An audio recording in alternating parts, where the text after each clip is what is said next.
ஓம் சாய்ராம், ஜெய் சாய்ராம். என் அன்பு குழந்தையே, நீ எந்த வேலையை செய்தாலும் சரி, ஒவ்வொரு கணமும் அசைக்க முடியாத நம்பிக்கையை பாபாவிடம் கடைப்பிடித்தால் பக்தன் தான் விரும்பிய மனோதரங்கள் அனைத்திலுமே நிறைவு பெறுவான். சீக்கிரம் உங்கள் பிரார்த்தனை அனைத்துமே நடக்க எல்லாம் வல்ல சத்குரு சாய்நாதரை பிரார்த்தனை செய்து கொள்ளுங்கள். உங்கள் பிரார்த்தனை நடக்கின்ற வரைக்கும் சாய் மீது எப்போதுமே நம்பிக்கையுடன் இருங்கள். சீக்கிரம் அனைவருக்குமே நல்ல செய்தி வரும். வாழ்க்கையில் 2 விஷயங்களை மட்டும் என்றும் மறக்கவே கூடாது. 1, மற்றவர் உழைப்பில் வாழக்கூடாது. 2, மற்றவர் சிரிக்கும்படியும் வாழக்கூடாது. வெறும் பெருமைக்காக எதையுமே செய்யாதீர்கள். உங்கள் மன நிறைவுக்காக உங்களுக்கு பிடித்ததை பெருமையோடு செய்யுங்கள். யாரையும் ஏளனமாக நினைக்காதீர்கள். எல்லோரிடமும் நீங்கள் கற்றுக்கொள்ள ஏதேனும் ஒன்று சிறு துகள்களாவது இருக்கும். எல்லோரையும் அனுசரித்து செல்லுங்கள். வாழப்போவது சில காலமே. நம் எண்ணங்களின் பிரதிபலிப்புதான் நம் வாழ்க்கை.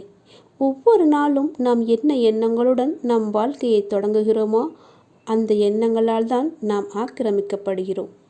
அந்த எண்ணங்கள் சிந்தனைகளாகின்றன. சிந்தனைகள் நாம் எதை பற்றி நினைக்கின்றோமோ அதை நம்மை நோக்கி ஈர்க்கின்றன. அதனால் நல்லதையே சிந்தியுங்கள்.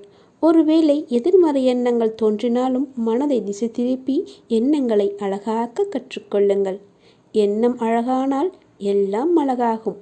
நீங்கள் ஒரே ஒரு முறை சிவன் கோவிலுக்கு செல்லுங்கள். சாய்நாமத்துடன் சிவநாமத்தை சொல்லுங்கள். சிவபெருமானுக்கு அபிஷேக பொருட்களை வழங்குங்கள். எல்லாம் இனிமையாக நடக்கும். இனிதே நடக்கும். என் மேலே நம்பிக்கை வைத்தால் முழுமையாக வைக்க வேண்டும். இல்லை என்றால் வைக்கக்கூடாது.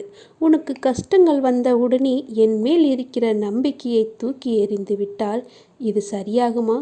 உனக்கு கஷ்டம் வரும்போதுதான் முழுமையாக நம்ப வேண்டும். பரவாயில்லை, கவலை வேண்டாம்.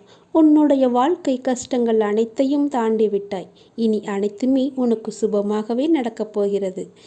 இனி ஒவ்வொன்றாக நல்லது நடக்கத் தொடங்கப் போகிறது உன் வாழ்க்கையில். எப்போதெல்லாம் நீ என்னை நினைக்கிறாயோ அப்போதெல்லாம் உனக்கு பயமே இருக்கக்கூடாது. தைரியமாக இருக்கிறேன். என்ன பிரச்சனை வந்தாலும் எதிர்த்து நின்று போராடுவேன். நான் உன் கூட இருந்து உனக்கு நல்ல வழி காட்டுவேன் என்பதை நீ நம்ப வேண்டும். நீ எப்போதும் என்னை மனதார நினைக்க வேண்டும். இதற்காகவும் கலங்கக்கூடாது. நீ வேண்டியது அனைத்துமே நிச்சயம் நிறைவேறும். நான் நிறைவேற்றி தருவேன். நீ விரும்பிய வாழ்க்கையை வாழப்போகிறாய். உன்னோடு நான் இருப்பதை உணர்ந்து கொள்ளப் போகிறாய். நேரம் வந்துவிட்டது. இனி கலங்காதே. எந்த சூழ்நிலையிலுமே நான் உன்னை விட்டு போக மாட்டேன். உன்னை எந்த நேரத்திலும் நான் கைவிட மாட்டேன். நிழலாக என்றுமே உனக்காக நான் இருப்பேன். ஏதாவது ஒரு ரூபத்தில் உனக்கு நான் நிச்சயமாக துணை இருப்பேன். நம்பிக்கையுடன் காத்திரு. உலகத்தில் நீ சந்தித்து கொண்டிருக்கும் எதுவுமே நிரந்தரமானது கிடையாது. கஷ்டங்கள் வரும், விலகிவிடும். சுகங்கள் வரும், அதுவும் விலகிவிடும். அதனால் இப்போது இருக்க கஷ்டங்களை நினைத்து வருந்தாதே. அனைத்தையுமே சரி செய்து விடுவேன் நான். வாழக்கூடிய வாழ்க்கையை நிம்மதியாக வாழ வேண்டும். இனி வரும் காலங்கள் அனைத்துமே உனக்கு மகிழ்ச்சியை மட்டும்தான் தரப்போகிறது. நம்முடைய இது நாள் வரை என்றான வாழ்க்கையை திரும்பி பார்த்தால் இந்த வாக்கியத்தின் மகத்தான உண்மையை உன்னால் உணர முடியும். இதுவும் கடந்து போகும். இந்த வார்த்தையை நன்றாக திரும்பிப்பார், உணர்ந்து பார். எத்தனை வெற்றிகள், எத்தனை தோல்விகள், எத்தனை மகிழ்ச்சிகள், எத்தனை துக்கங்கள் எல்லாம் வந்து சிறிது காலம் தங்கி கடந்து போயிருக்கின்றன. அப்படித்தானே? வந்ததெல்லாம் நம்மை விட்டு போவதால் நம்முடையதல்ல என்பது உறுதியாகிறதல்லவா?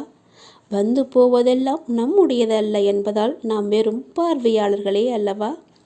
எத்தனை நண்பர்கள், எத்தனை பகைவர்கள், எத்தனை உறவுகள் நம் வாழ்வில் முக்கிய அங்கம் வகித்து வெறும் நினைவுகளை மட்டுமே நம்மிடம் விட்டு போயிருக்கிறார்கள். வாழ்வில் வந்ததெல்லாம் நம்மை கடந்து சென்று கொன்றுதான் இருக்கின்றன. ஒரு விதத்தில் என்றும் நாம் தனியர்களே அல்லவா? இயற்கையின் விதியே இது என்று உளமாற உணர்ந்து தெளியும் போது கிடைக்கும் அமைதி சாதாரணமானது அல்ல. அந்த அமைதியை மனதில் நிரந்தரமாக்கிக் கொள்ளுங்கள். வெற்றி உனக்கே.